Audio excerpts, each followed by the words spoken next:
Tom? How are you doing and your family doing since what occurred over the weekend? And what is your reaction to some court documents suggesting that the Israel-Palestine conflict might have had something to do with the motivations of the arsonist? Yeah. Well, first of all, I appreciate you asking about how we're doing. It's obviously been a challenge. My focus has been on being a good dad, a good husband, and a good governor, in that order. And just trying our best to answer our kids' questions, be honest with them, tell them what we know, and also tell them what we don't know. And to let them know that they're safe and they're going to be okay. And it's okay to feel a lot of different things. And it's okay to not be okay also. So Laura and I have just tried to be good parents through this process. And we've gotten a lot of just unbelievably warm wishes from people and prayers from people of all different faiths that have really sustained us and lifted our spirits.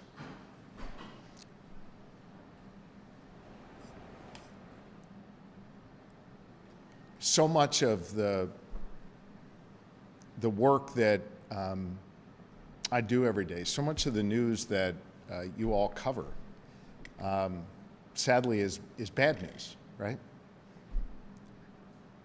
And yet in these days following the bad news, what Lori and I have experienced is just an outpouring of positivity and warmth from so many people that has really filled us up and has strengthened us. And I think has strengthened our kids as well. So we appreciate the wishes. I can tell you I've heard from every former living governor of Pennsylvania. Lori's heard from the first ladies. I've heard from dozens of governors across the country. So many lawmakers in Pennsylvania, obviously people of both parties, and just so many Pennsylvanians reaching out, and it has really strengthened us and it's lifted our spirits. As for the other part of your question, I said on Sunday, I think it may, Tom, have been in response to a question you asked, that it wasn't clear at the time what the motives were of the arsonist, but that nothing he could do would deter me from doing my job as governor. Nothing he could do would deter me from proudly and openly practicing my faith. I told you that day that I was going to be heading to our second Seder, and we did. We had a beautiful Seder together. And I continue to find strength in my faith as we go forward here. I know that there are people out there who want to ascribe their own viewpoints as to what happened here and why. I know there are people out there who want to adopt their own political viewpoints or their own worldviews to what happened and why. I choose not to participate in that. I said after the assassination attempt on the president in Butler, I said in Altoona after we captured the individual who shot and killed the U.S. healthcare CEO, and I said on Sunday that this kind of violence has no place in our society, regardless of what motivates it. This is not how we resolve our differences. And this is not okay. This level of violence has to end. And it has to be roundly condemned by everyone, both political parties, people from all different walks of life. It's not okay. So the prosecutors will ultimately determine what motivated this. The district attorney and the Department of Justice can comment on that further. But right now, I think what we're trying to do is find the good in society not be deterred from our work, not be deterred from practicing our faith proudly, and to continue to move forward, as parents, and continue to move forward as Governor and First Lady. Governor, what do you make of the third-party review that the state police has announced, and did you ask for that review? I think it's warranted, and the Colonel and I both think it's warranted, and the Colonel can speak further about how that process will play out. Did you realize the residence was that vulnerable? I think the PSP will have to make, will share their assessment on the residents. Do you feel safe going back to the residence? I'm sorry, I didn't hear the question. Do you feel safe going back to the residence? I do. And listen, my concern is not just for our family, but for the wonderful staff that work there, for the visitors that go there. Secretary Reggie McNeil, the Department of General Services, is working closely with the state police to ensure that the building, the residence, is fixed quickly, and we can get back to having the staff there, get back to having our family there, and get back to welcoming visitors to the residence. It is very, very important to me, to Secretary McNeil, to Colonel Paris, that this work be done quickly, that steps be taken to strengthen the security at the governor's residence, and that we welcome Pennsylvanians back very soon. Governor, do you hope that hate crime charges are filed if investigators determine this was an attack against That's not my faith? call. That's the decision for District Attorney Chardo and the Department of Justice. Let me just say a word about the District Attorney. I've known DA Chardo for about 20 years. He's a top-notch prosecutor. I have total faith in whatever decision he makes in this case. Congressman Dan Muser said that the lawsuits and falsehoods that you are spreading about Donald Trump are contributing to this political climate. Do you have a response to that? He said that? Yes. Look, I've said for years, leaders have a responsibility to speak and act with moral clarity. It would appear that the congressman failed to measure up to that. Governor, do you anticipate any changes to your security detail in terms of the number of people, their operations, or have any changes already been made? I think those are questions for the state police, and I don't think we're going to get into sharing publicly any specific details there. I do want to say more broadly, I have total faith in the members of my detail and total faith in the Pennsylvania State Police to both learn from this incident and to continue to keep me and my family safe. Governor, for the millions of Jewish families out there that may themselves have been shaken by this, that they have to talk to their own kids about this, do you have a message for them? Well, first, I want to thank them for so many of the messages of support they've shared with us. I want them to see that my wife and I and our kids continue to celebrate our faith proudly and openly. I want them to see that people from all different faiths have reached out to condemn this act and to lift up our family in prayer. And that's the Pennsylvania way. Remember, this is a place that was established by William Penn to be warm and welcoming for people of all faiths. Back in the 1600s, he established Pennsylvania for that very purpose. And I am absolutely committed to continuing to ensure that people of all faiths have the ability to practice openly and proudly however they choose to practice. Governor, did it ever cross your mind that this was even a possibility for something like this to happen at the governor's mansion, surrounded by fencing, security cameras, security details?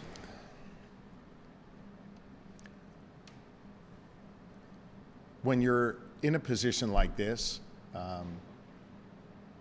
with the kind of profile I have in doing this work, you're mindful that there are people out there every day who, want to do you harm. And that is a reality of this world that I live in. It's an unfortunate reality. It shouldn't be that way. But I can tell you that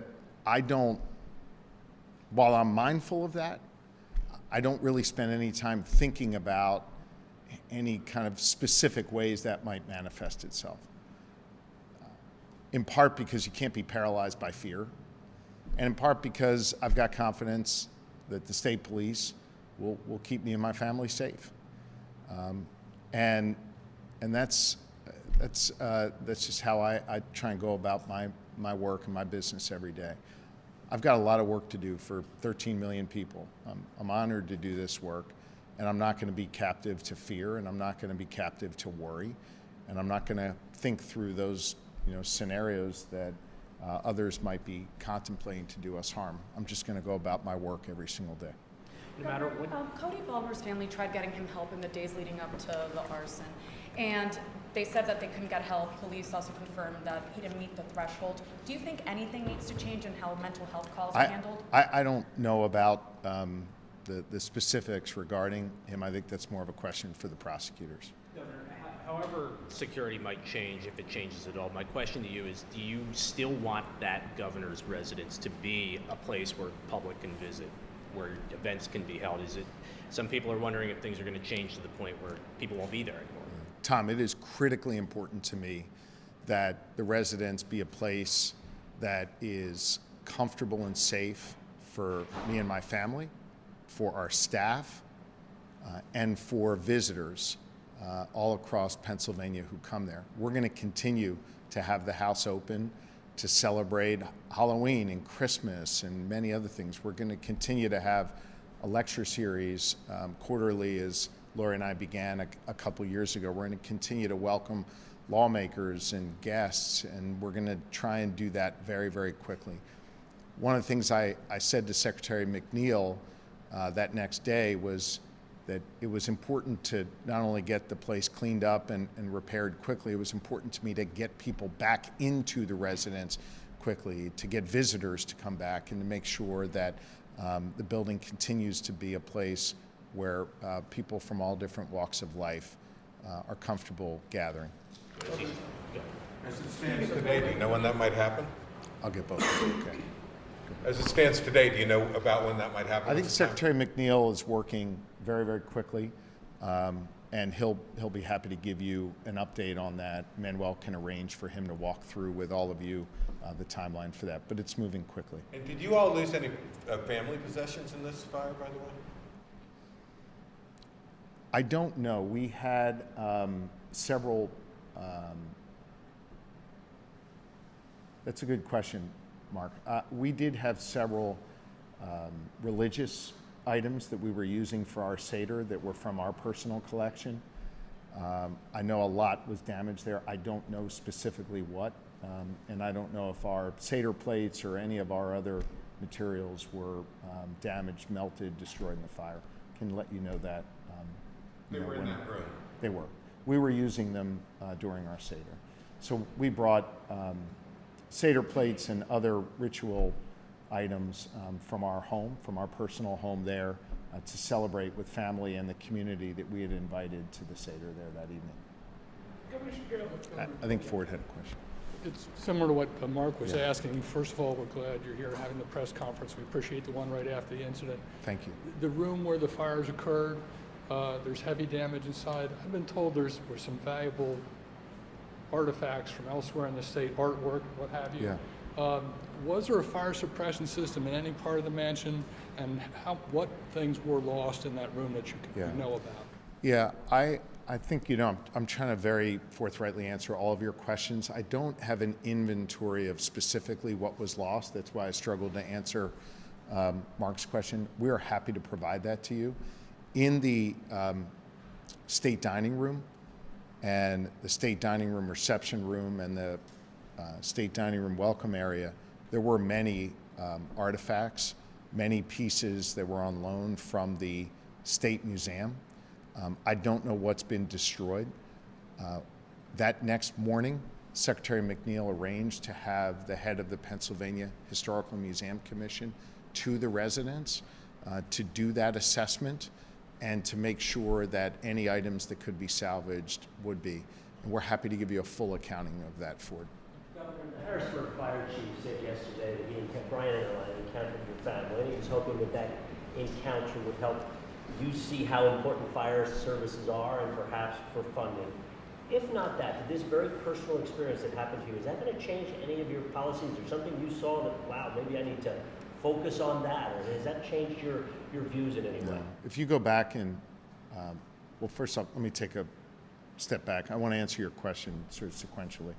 Throughout my entire career, I have been a strong supporter of our firefighters and fire services, both in terms of policies that I support, that we pass, that I fix my name on into law, whether it's the cancer presumption law of the last session or the historic funding I proposed in my budget just a few months ago for our firefighters. So I've always been a strong supporter of our firefighters and will continue to be. So my policy views will not change. I will share with you that in one of the many conversations Lori and the kids and I had that next morning, the kids actually said, we really want to do something for those firefighters who came on the scene, and they were there quickly. And my kids all interacted with them that night when we were standing outside as they were putting out the fire. And right around that time, a good friend, Chef Robert Irvine, who does extraordinary work for first responders and veterans all across the globe, reached out and said, hey, if there's anything we can do to help, let me know. So tomorrow, or Thursday, tomorrow I think, Lori and the kids and I are going to be with Chef Irvine serving lunch to all of the firefighters from the Harrisburg Bureau of Fire as a way to not only thank them for what they did for our family this weekend and what they did at the governor's residence, but for what they do every single day to serve our community. To ask directly, you've talked about it, but to ask directly, do you believe that you were targeted because of your faith? I think that's a question for the prosecutors to determine what the mens rea, what the motivation was for this crime. It's not for me to answer. And have you asked internally? Like how this could happen? Have you asked PSP and? We're having a lot of conversations with PSP, and they are doing a number of things. Number one, having an independent review of all security measures. Number two, taking concrete steps to improve our security measures. And I have confidence that they will both learn from this, make the changes that need to be made to keep my family and the Davis family safe, and that we'll be stronger going forward. Brian, if you had an opportunity to speak to the suspect, what would you say? I really haven't thought about that, and I trust he'll be prosecuted to the fullest extent of the law, as District Attorney Chardo has said. Do one more here. Brian, The question of the fire suppression, I'm not sure if you answered, I'm sorry. Oh, I was going to ask about the fire suppression. So I'm sorry, I didn't answer that. Your question was? Was there a fire suppression system, not just in the room with the artwork, but the entire? I don't know, but Secretary McNeil can provide all of that for you. Okay. I was going to ask about Brian Interline said that having a fire suppression system or a sprinkler system in place would have extinguished that. Yeah. Is that going to be part of the upgrades or like the rebuilding? Secretary McNeil can answer all of those questions for you relative to the systems that were in place in the residence and what changes will be made going forward. And I'm sure Manuel can make the Secretary available to all of you later today or tomorrow to answer those questions. Governor, discussing this with your children, was there a particular question that you found most challenging to answer? Obviously I want to keep the specifics of my conversations with my children private, but I think just in general it's very hard as a parent to answer to children like, why does this kind of stuff happen in life? Forget targeting me or my family or the governor's residence, but why are there people out there that want to do harm to others? And those are hard questions to answer for kids. And I don't proclaim to have a monopoly on good answers. I'm sure there are other parents out there who could do a much better job of explaining that to their kids. I think the most important thing I can do for my kids right now is to answer the specifics that I know so that they have the information they need, and to just hug them a lot, and kiss them a lot, and let them know that they're safe and that they're going to be okay. And to just get them back into their normal routine as much as possible. Did you hear from President Trump at all after this? I haven't, no. Police said that Bulmer had, that he said on his 911 call that he will not take part in your plans for what you want to do to the Palestinian people. What do you make of that? What does that mean? I don't know. I think that's a question for prosecutors to determine what he meant by that, and to prosecute him to the fullest extent of the law. Thank you, guys. Okay. Hey, I just want to say to all of you who are there Sunday and to Dad, I know we interact with one another very regularly. I always try and answer your questions. I want to say thank you for the personal sentiments that you've shared with me and my family. I appreciate that, and I appreciate the sensitivity within which you ask the questions and you all go about doing your jobs every day. So thank you. Okay. See y'all later.